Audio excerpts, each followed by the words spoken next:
The house stood quiet, lights glowed warm inside. The Smith family relaxed after dinner. It was a typical evening in their suburban home. Nothing seemed out of place. Suddenly, a loud crash echoed from the kitchen. Silence followed. The family exchanged puzzled looks. What was that noise? John, the father, cautiously made his way towards the kitchen. He flipped on the light switch. The sight that greeted John was startling. The kitchen window lay shattered. Glass glittered on the floor. Paws and fur disappeared into the pantry. His heart pounded in his chest. What had broken in? He called out to his wife Mary, and their 2 children, Emily and Ethan. "Stay in the living room, something's in the house." He grabbed a broom, his heart racing. He cautiously approached the pantry door, ready to face whatever lurked inside. Mary herded the children behind her. Fear filled their eyes. They huddled together, listening to the commotion from the kitchen. Clattering and rustling sounds intensified. Emily started to cry, clutching her mother's arm. John slowly opened the pantry door. His eyes widened in disbelief. It wasn't a stray cat or a lost dog. It was a family of raccoons, their eyes gleaming in the dim light. He had never seen so many raccoons before, let alone inside his house. The largest raccoon, presumably the mother, hissed at John. Her sharp teeth were bared. 3 smaller raccoons, her kits, huddled behind her. They looked scared and disoriented. John realized they were probably just as terrified as he was. He backed away slowly, keeping an eye on the raccoons. He knew they could be aggressive, especially when protecting their young. He needed to get them out of the house, but he didn't want to hurt them. Section 5. The Raccoon's Escapade. The mother raccoon, sensing an opportunity, darted out of the pantry. Her eyes gleamed with mischief as she surveyed the kitchen, a treasure trove of potential snacks and hiding spots. The pantry door had been left slightly ajar, and she had seized the moment to explore the human domain. She scurried across the kitchen floor, her kits trailing behind her. The little ones, still learning the ropes of their nocturnal adventures, followed their mother with a mix of curiosity and excitement. Their tiny paws pitter-pattered on the tiles, creating a soft, rhythmic sound that echoed through the quiet house. They knocked over a vase, sending shards of pottery flying. The crash was loud, startling the kits momentarily, but their mother pressed on, undeterred. The broken vase lay in pieces, a testament to their boldness and the beginning of their kitchen escapade. John watched in astonishment as they ransacked the kitchen counter. He had been quietly reading in the living room when the noise drew him to the kitchen. There, he found the raccoon family in the midst of their chaotic adventure. He couldn't help but be both amused and exasperated by their antics. They overturned a fruit basket, sending apples and oranges rolling across the floor. The colorful fruits scattered in all directions, creating a vibrant, messy mosaic on the kitchen tiles. The kits chased after the rolling fruits, their playful nature taking over as they batted at the apples and oranges with their tiny paws. One of the kits discovered an open bag of chips and began to feast. The crunching sound of the chips being devoured was almost comical, and the little raccoon seemed to be in heaven, munching away without a care in the world. The other kits soon joined in, their tiny faces lighting up with delight as they tasted the salty snack. The scene was chaotic, comical, and utterly unbelievable.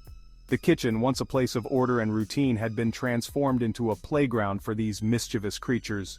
John couldn't help but laugh at the absurdity of it all, knowing that this was a story he would be telling for years to come.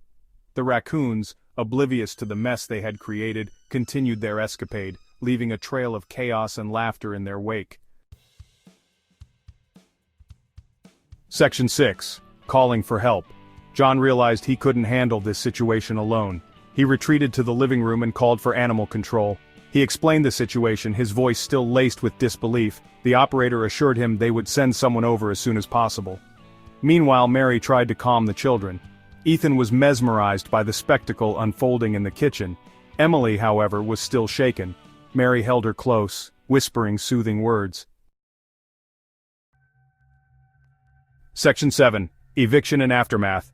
After what felt like an eternity, the animal control officer arrived. The Smiths had been anxiously waiting, their nerves frayed from the constant rustling and occasional thumps coming from the attic. The officer's truck, emblazoned with the animal control logo, was a welcome sight. It signaled the beginning of the end of their ordeal. He was a burly man with a calm demeanor and a reassuring smile. His presence immediately put the Smiths at ease. They had been dealing with the raccoon invasion for weeks, and his confident demeanor was a much-needed relief.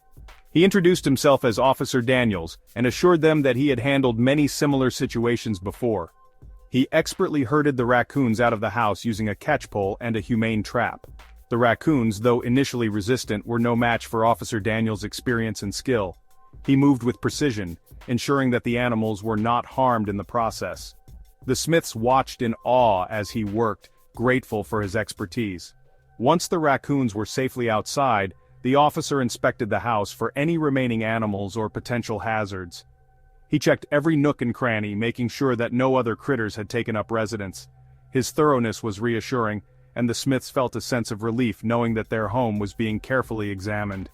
He boarded up the broken window and advised the Smiths on how to prevent future wildlife intrusions. He explained the importance of sealing any potential entry points and keeping food sources secure.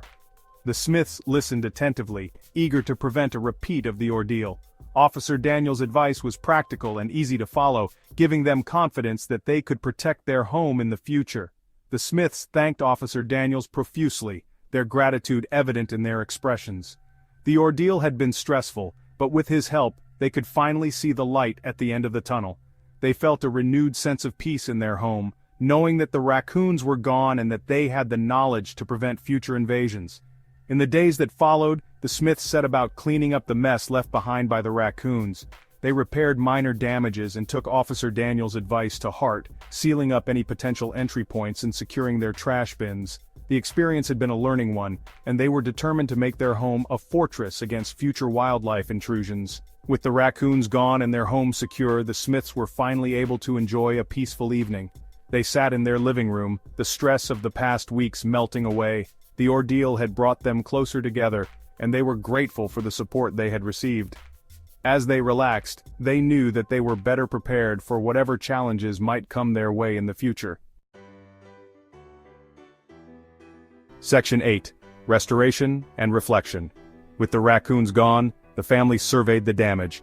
The kitchen was a disaster. There was broken glass, scattered food, and raccoon tracks everywhere. The smell of wildlife lingered in the air. John and Mary sighed, overwhelmed by the task ahead. Cleaning up the mess would be a chore, but at least everyone was safe. They were also left with an incredible story to tell. Section 9. Coexistence and Respect. The raccoon break-in served as a stark reminder that their suburban home was not an impenetrable fortress. The Smith family had always considered their home a safe haven, a place where they could retreat from the outside world. But this unexpected visitor shattered that illusion. It was a wake-up call that their home, nestled on the edge of a forest, was part of a larger ecosystem.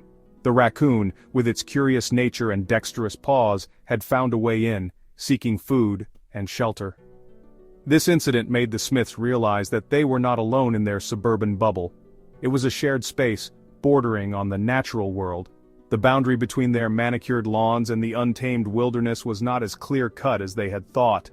The forest, with its towering trees and dense underbrush, was home to countless creatures, all of whom were trying to survive just like the Smiths. The raccoon's intrusion was a reminder that the natural world was always just a few steps away, and that coexistence was not just a concept but a daily reality. Wildlife, like the raccoons, were just trying to survive. They were not invaders but neighbors, each with their own needs and challenges.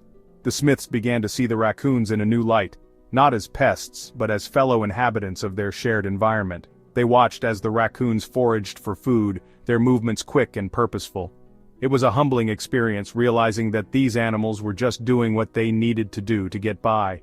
The experience taught the Smiths the importance of securing their home, respecting wildlife boundaries, and taking proactive measures to prevent future encounters. They installed animal-proof measures, reinforcing their home against curious critters, but more importantly, they learned to respect the boundaries of the wildlife around them. They understood that their actions had an impact on the animals that lived nearby, and that coexistence required effort and understanding from both sides, and coexisting peacefully with the creatures they shared their neighborhood with. The Smiths began to observe the wildlife from a distance, appreciating the beauty and complexity of the natural world. They watched as the raccoons went about their nightly routines, foraging and exploring. It was a delicate balance, maintaining a safe distance while still feeling connected to the world around them. The Smiths found a new sense of peace in this coexistence, knowing that they were part of a larger community of life. It was a valuable lesson learned, albeit through an unforgettable and slightly terrifying experience. The Smiths would never forget the night the raccoon broke into their home, but they also wouldn't forget the lessons it taught them. They learned about the importance of respecting nature, of understanding the needs of the creatures they shared their space with, and of finding ways to coexist peacefully. It was a lesson in humility, in respect, and in the interconnectedness of all life. And it was a lesson they would carry with them for the rest of their lives.